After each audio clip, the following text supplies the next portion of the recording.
police responded to a 911 call. Dramatic video of gun insanity in the Bronx. Police releasing a new video of a person that they are still trying to track down. Defund the police is not the answer. Many people surveyed said they just don't feel safe in the city. It's a shooting outside of a store. This is Bo Dietl's One Tough Podcast. Police this morning are searching for the person who turned this Harlem platform to a crime scene. A Red Apple Media Podcast Network production. Now, here's Bo Dietl. Welcome to Bo Dietl's One Tough Podcast. Well, we're going to go through the news, and then later on in the show, we have the new fire commissioner, Robert Tucker, is going to come on. But let's talk about things around the world first, and we'll zero in on the most important things. First of all, North Korean troops. Senator, U.S. Defense Secretary Lloyd Austin has confirmed that we have North Korean troops arriving in Russia. Now they're going to take up battle over there in Ukraine. What are we doing about it? It's a major issue. What happens next? And we should be dealing with it. Also, Israel now pops up, and all of a sudden they claim now that we have journalists in Al Jazeera who happen to be Hamas operatives. You got four of these guys launching rockets. They have deputy propaganda of Hamas. These are all Algiers journalists. As far as I'm concerned, if you're a spy, you should go of one of two ways. Either you leave or you get dealt with, as far as I'm concerned. Okay, all of a sudden, congratulations to my great Israeli military and the IDF. What you did over there when you went into Iran and you whacked them there, you flew in there. We didn't lose any planes. We didn't lose any people from our side over there, and we were able to hit. And our F-35 stealth fighters are good. Man, you like using those, and they're really good. They went in there. They were able to take out all the missile installations there. Also, on the way over there, they whacked out Syria a little bit to take out those missiles that would have possibly hit some of the planes. And now, that's around the world. But again, they made sure they avoided the nuclear facilities and the oil refineries. My opinion is a little different. I would have taken out the oil refineries immediately. Stop the money, because without the money, they can't buy these weaponry. Okay, election. So right now, $2.5 billion has been spent by both sides in the last couple of months. Every time I turn the friggin' TV on, it's a commercial. It's a political commercial. This is what's going on. And then you got the lies. You got all the damn lies. And you got the lies coming from the Kamala Harris side. And all of a sudden, she has an emergency press conference. She's declaring that Donald Trump is the second coming of Adolf Hitler. How dare you talk like that? You don't understand what that means. So many of my Jewish friends had relatives who died. What was that? 8 million people died. 6 million Jewish people were and you use this terminology. That just shows you your character as far as I'm concerned. Even your own people are saying you're using the word Hitler, you're using the word Nazi. You should be ashamed of yourself. And you want to know something? People have to see through the facade. And again, you're running for president. What the hell have you done? You've done nothing. All you want to do is attack Donald Trump, call him a Nazi, call him Hitler. That ain't going to work. People are a lot smarter than you'd think. And all of a sudden, here's some of the lies. I love these lies here. She's saying Trump wants a 20% national sales tax on all imports. The truth is, he plans to introduce the tariffs back to pressure unfair trading. Okay, here's another lie. He would ban abortion nationwide, restrict birth control. Here's the truth. Trump has said the states have the right to decide on the abortion laws.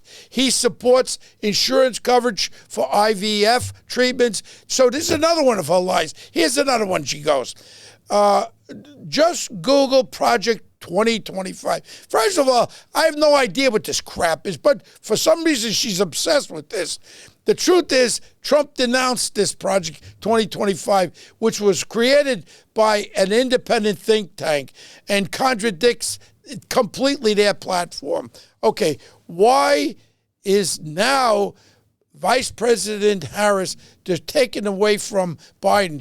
She doesn't want to have anything to do with Biden now because Biden comes out with the statement about any of the Trump people, supporters, are garbage. Well, I guess I'm garbage. I don't know. What kind of garbage am I? I'm garbage. So Sunday, I was so fortunate to be invited to that great rally at Madison Square Garden. I'm telling you something. It was a long rally. It was entertaining. And then all of a sudden you had that. Elon Musk was great. Robert F. Kennedy Jr. was very good too. Tulsi Gabbard. This guy, Ramaswamy, one of the great speakers I've ever heard. And J.D. Vance was great. And all of a sudden the crowd included, I guess this was not communist, this was a Nazi party rally, is what she said. But there was one little problem. I saw more Hasidic Jewish people there with their yarmulkes on. I don't know, can we have Hasidic Jewish people with the Nazi rally? This is such hogwash bullcrap. So they had to wait. They had to watch. They had to listen to everything that happened. And then this stupid comedian, I won't even repeat his name, makes some stupid offside joke about Puerto Rico, which is stupid. And Trump had no idea that this jerk was going to say something like that. And there was no room for that in this great rally. But the other side wanted to make sure that they were able to pounce on anything that was negative. And sure enough, they pounced on this guy and now support that Donald Trump hates Puerto Ricans. Now I'm looking on the internet. You got this Bad Bunny, 40 million followers. You got Leguizamo, the actor. Oh, we don't vote for Donald Trump. My Puerto Rican friends, if you will not vote for Donald Trump because of this bull crap, then there's something wrong with it. Donald Trump is one of the big supporters of all Puerto Ricans, including Puerto Rico. And you want to know something? If you want to listen to some jerk-off comedian, listen to the jerk-off comedian. That's not Donald Trump. And he's come out and he stated he has no idea what this jerk was talking about, and he doesn't support what he's talking about. Okay, now we're talking about some of the things that President Trump is talking about. Now he's talking about going after these cartels and getting some of the monies now. We used to do that when we seized stuff from these drug addicts and drug dealers and use that money for people who are victims of the migrant crisis. Okay, also, we have the hackers now. And I saw it myself. It was on Instagram. They're ripping up ballots. They're trying to get themselves now involved with the election. And I'm sure they're coming from the Soviet Union, also China. And now all of a sudden, there was something that happened in Virginia. I don't understand this. In Virginia, 1,600 eligible voters voted, and then they showed this, and then all of a sudden some foolhardy judge said they got reinstated. How can you reinstate people who are not legally having the right to vote? I don't understand that. Someone has to explain that. And now this hurricane, this horrible hurricane, we know what's happened, right? The storm left 42 dead in Asheville and around there. And then all of a sudden the looters, of the 45 looters busted, 41 of them were illegal immigrants. These are people who are now robbing from the people who are victims. These are the caliber of people that are infiltrating our country. And now we're talking about the crimes. We always talk about our little Venezuelan gang, the Trin, the Agraga, whatever the hell the name of that crap is. And they're out there. These are the same guys that shot up at police officers. They're all over Times Square. Now they're in the migrant centers. They're running operations.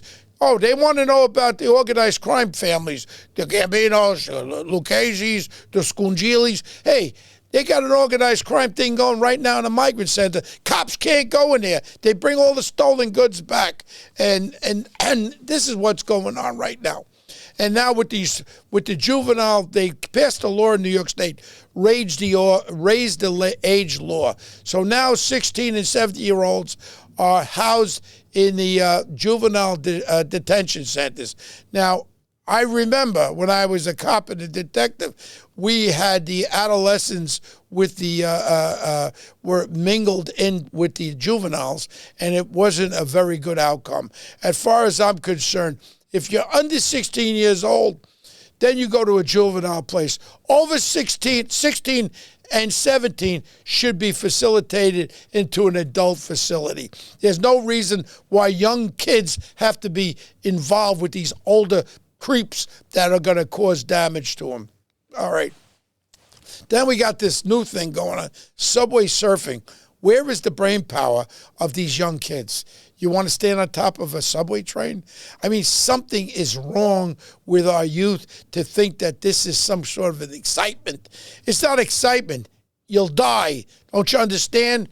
And we got to talk to these kids. Parents have to reach out. In our schools, we have to let them know we know what's going on. And you have to let them know what the circumstance and what's going to happen if you want to stand on top of a train. You're going to die. And that's the way that's going to act. Okay, now we have the Diddy update. My friend Sean Combs Diddy, I've had a lot of involvement. Now it's coming out, and this really pisses me off. Now we're talking about 10, 11, 12-year-old little boys were assaulted by this P. Diddy. Now I understand why the judge is not giving him any kind of bail. He should not get any bail. These allegations are so horrific, where you drug people, you utilize them being under the influence of the drug that you give them, and now these poor people are photographed, and he uses it for blackmail. Like I said, I'm very good friends with Stephen Baldwin, whose daughter's married to Justin Bieber. And I saw some black and white videos of this kid stoned out of his head. And I think he was 15 or 16, Justin Bieber. And he didn't even sound like he knew where he was. This is such serious stuff. And as far as I'm concerned, Puff Daddy, P. Diddy, whatever you want to know, you're a punk. What you've done to people, you know what? I believe in the death penalty. I tell you what. If they give you the death penalty, I could flip that switch, electrocute you, P. Diddy, because you know what? You're a scourge to humanity, what you've done to people. On a happier note, I'm going to Disney World. I'm taking my grandchildren to Disney World, and we're going to be at the Magic Kingdom. And you know what I'm going to do? I'm going to enjoy my grandchildren and my daughters and my son, and I'm going to have a great time, because I know one thing. I got to be back into this place next Tuesday for Election Day, and I will be here. Everybody remember one thing. Your future is there. Please go out and vote. Till next week, Bo Dietl's One Tough Podcast signing off. Thank you very much. Plan on flying? In order to board domestic flights, your driver's license or state-issued ID must be a real ID. Learn how to get your real ID today at tsa.gov/real ID or visit your local DMV. And now, let me welcome somebody I know for a lot of years, and he's our new fire commissioner of the New York City Fire Department, Robert S. Tucker. Now, Robert and I go back to the beginnings of our private security and businesses that we've had. And he's one of the guys I always looked up to. And he made one of the most successful security businesses that we had in the country right now. And he does a lot of work on both sides of the ocean. And right now we want to welcome Robert S. Tucker, our new fire commissioner. And thanks, Bo. Delighted to be here. Thanks for having me. Yeah. And a lot of people don't understand you have a lot of different hats that you wear besides your fire commissioner hat. You're the secretary of the Fire Department Foundation, and no longer an honorary fire commissioner. You are the commissioner. And also you sit on the board of trustees of our New York City Police Foundation, which I'm very fond of. Member of the board of directors of White Plains Hospital, and an honorary police commissioner. I think you got a better job than a police commissioner now. No one's looking to take your head off like over there. And the former president of the Associated Licensed Detectives New York State, trustee, Pace University, Board of Trustees. And here you go, Robert. Welcome to Bo Dietl's One Tough Podcast. Thank you for having me. I'm delighted to be here. Let me just clarify that 100% of my working time is focused on FDNY now. The only board that I'm currently serving on is the FDNY Foundation board to avoid any appearances of conflicts of interest or anything like that. I've resigned from everything that I'm doing except FDNY stuff. So you're all in, and that's the way it's got to be, because this is a very, very important. A lot of people don't know the fire department. What do you have? Your budget's about $2 billion? Yeah, at least $2 billion. Right, and you have 17,000 employees. It's a big corporation, and over the years, I remember when you were a Queens County District Attorney at one time. What was that? Over there in Queens County. Were you under my friend, the little guy? That little guy was 6'10" to me. Richard A. Brown was the greatest district attorney this city's ever had, and he was my mentor. Ditto, and I agree with that. And many a nights I used to see Richard Brown show up on the scene of homicides. He was truly, truly one of the great district attorneys that Queens County and this city has ever seen, and it's a very important thing that was a very good foundation for what you are right now, building your business and all that. I see you became the vice chairman of the New York State Security Guard Advisory Council back in 2009, huh?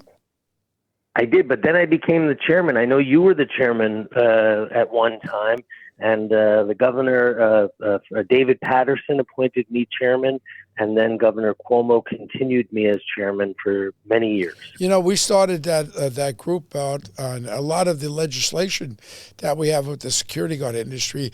We put together, and I was one of the original chairmen of the Security Guard Advisory Council, and that was under Pataki, and also then after that, I think I got blessed by that governor that lasted about 30 seconds there. He got caught with his Black Sox. What was his name? That governor? Client number 9. You're not going to hear anything like that from me. Client number 9. And your education, where did you go to school? Look, I'm a lawyer now, and as you said, I practiced for a few years in the Queens DA's office. I went to Pace University Law School at night while I worked for Dick Brown as his special assistant. And before that, I went to the George Washington University in Washington, D.C. I proudly went to the Fieldston School in Riverdale, which is the Bronx. Mm-hmm. And I'm a product of New York City, and couldn't be happier to be living in this great city. So you were very successful in the business area. I know how successful you got. What took you away from that, the easy life that you had, your beautiful home up there in Scarsdale and everything beautiful and having all the money in the world? Why would you want to have a headache working for the city of New York? What brought you to the fire department that enticed you to go into it?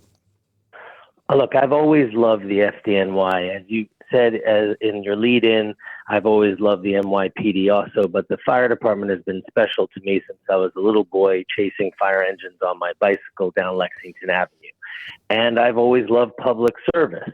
And that comes from my time in the Queens DA's office with Dick Brown, who taught me so well. The truth is, I always wanted to come back to government. And I've been enamored of the fire department. And when the mayor was gracious enough to offer me the job of fire commissioner, I grabbed it. I didn't think about it for 1 second. It was a yes immediately. And everything that I was doing was put on hold.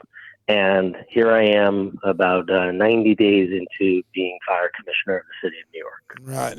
And I mean, you have a lot of things that are right on your table now. And then setting up your leadership appointments, I've been noticing, and I'm looking at some of the names here, and a lot of the fellas that you brought on there have some really long time as firemen, and some of them, like your first deputy commissioner, Mark Guerrera, he's been around quite a while. And 37 years in the fire department, comes out of the 3-5 battalion in Williamsburg. Guy knows everything about firefighting. He's an attorney. He is a well-respected, beloved person in the fire department. I couldn't be luckier to have Mark as our first deputy commissioner. at my side all day and night, 7 days a week. And then he's amazing. Then you got John Esposito, who's the chief of the department.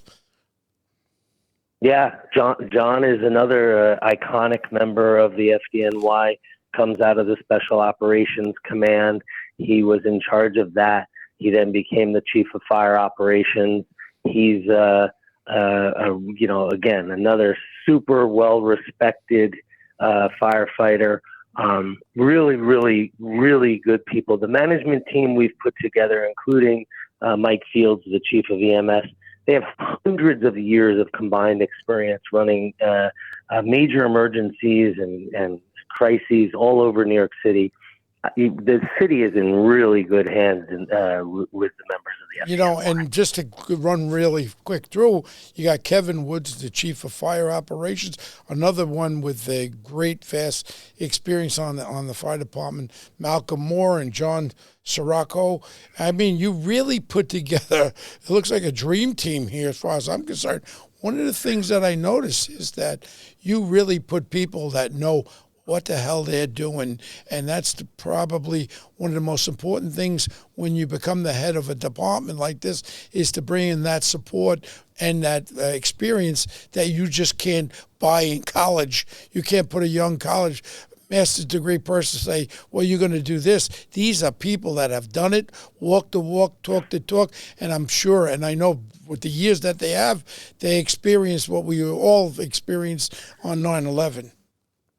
Yeah, this is the greatest fire department in the world. Make no mistake about that. And it is that because of the people who work in it. And the management team that I've put together, really exudes confidence and professionalism and experience. And look, I know the lanes I belong in as fire commissioner from the outside, from the security and investigations world. Mm-hmm. There are a lot of things that I can bring to the FDNY in terms of my experiences. But the truth is that the chiefs of both the fire department on the fire operations side and on the EMS side, they run this fire department. Obviously, I'm the fire commissioner. They know that. But make no mistake about it, it's their experience that's keeping New Yorkers safe. Commissioner, I just what are some of the things that are the most important things that jump out as far as since you've taken on the role of fire commissioner?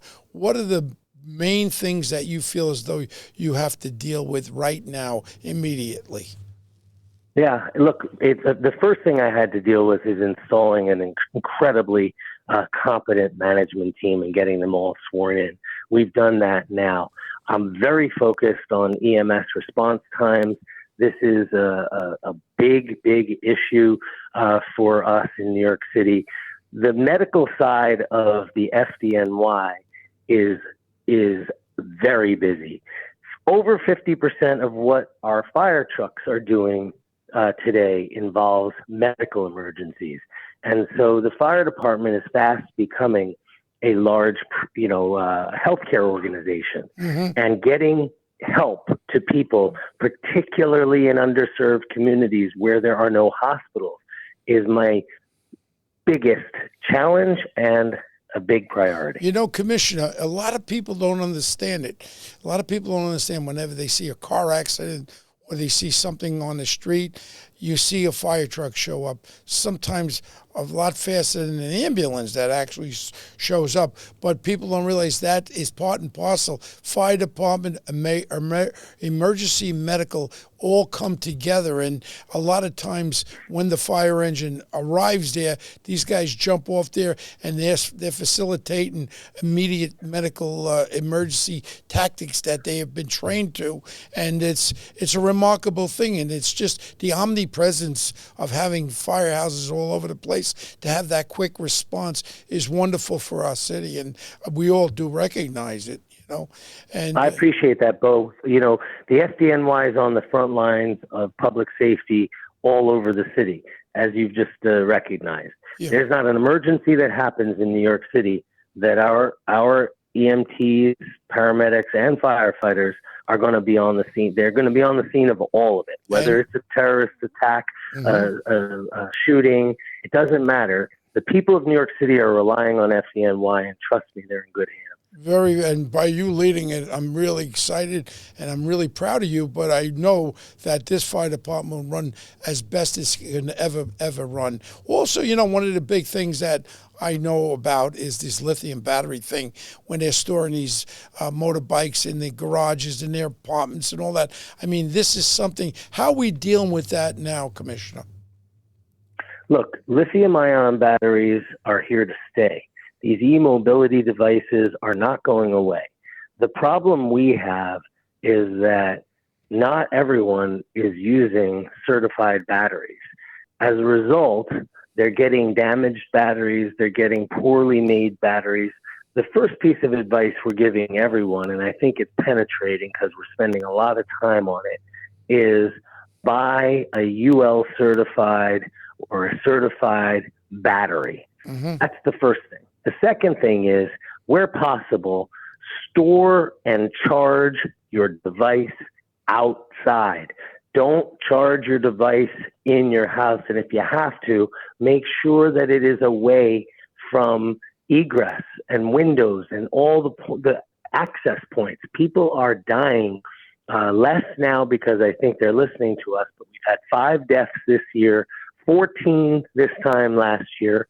And while the number's coming down, I won't stop talking about e-mobility safety and lithium-ion battery safety until we have 0 fire deaths. Now, you have an investigative background, similar to what I have. And is there a way of people to report if they see something like this? Some kind of... Yeah, our commitment to the people of the city of New York at FDNY is you call 311, report anything, and we will be there within 12 hours. And when I say we, I'm talking about our fire marshals. They're police officers, They're firefighters who become police officers within our fire department. Fire marshals are cops. They can arrest you, they carry guns, and they're coming out and they're doing enforcement, they're doing inspections, and they're going to be there within 12 hours if you call 311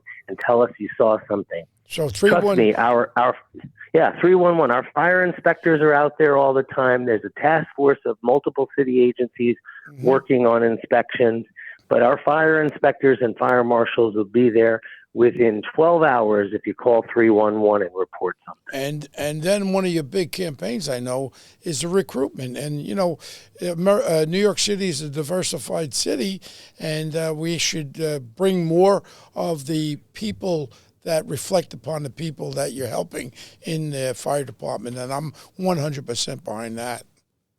Yeah, I am too. And you talk about priorities. That's a big priority for the fire department. FDNY needs to look like New York City, and we've made big steps in that direction, but we really have work to do in getting a diverse group of people to join the FDNY, and that includes women. Yeah, we've got some women firefighters. We want more. Commissioner, as long as that lady can carry a 90-pound bag up a ladder or down a ladder and they can get the physical requirements, I got no problem. But if you're going to be 90 pounds and you can't pick me up. No. You come out to our fire training academy on Randall's Island and you see how great some of these women firefighters are. You'll want them there before some of the men. And if they can handle the job, I'm 1,000,000% behind them. One more real fast thing. First of all, I want to thank you so much on how busy you are, but I'm glad you came on the show. But one more thing you don't know about Bo Dietl is after 9/11, fire officers all came to me and they said, Bo, we wanted to build a museum to 9/11 over there off Hudson Street where the old firehouse is there, where the museum is. And I was able to put together about $300,000 together for the museum, and I gave it to the museum there after 9/11. And part of my whole thing was we had a dinner one night, and they really didn't let me speak. They didn't like detectives. But what I wanted to speak about is so many firemen are ex-cops. We're all brothers. Cops and firemen You're right. are one. We bleed the same. And I'll still say it. I look at a fireman, and he's a hero or she's a hero, and the same as a police officer. And we're one. And cops and firemen are one. And I'm really, really proud of you, Commissioner. Well said, Bo. Thank you. Thank you for all that. And I agree with you. I just want to tell you the relationship between the NYPD and the FDNY has never been better. Forgetting about the fact that we deploy under the Task Force 1 together, cops and firemen, ESU guys and my rescue guys and my SOC guys and some of our great firefighters and EMS employees. But just on the streets, we're working so closely together. I have to say, thank you for your support. Thank you for being a great New Yorker. Thank you for being a friend of FDNY, and know that we're out there together with the NYPD, keeping people safe. Commissioner, I want to thank you so much, Commissioner Robert S. Tucker. And New York is the safest city with you in control and in charge of the great firefighters of New York. And thank you so much for what you're doing for New York City and for the fire department. Commissioner, thank you very much. Love it, Bo. Thank you. Okay. Appreciate you. All right.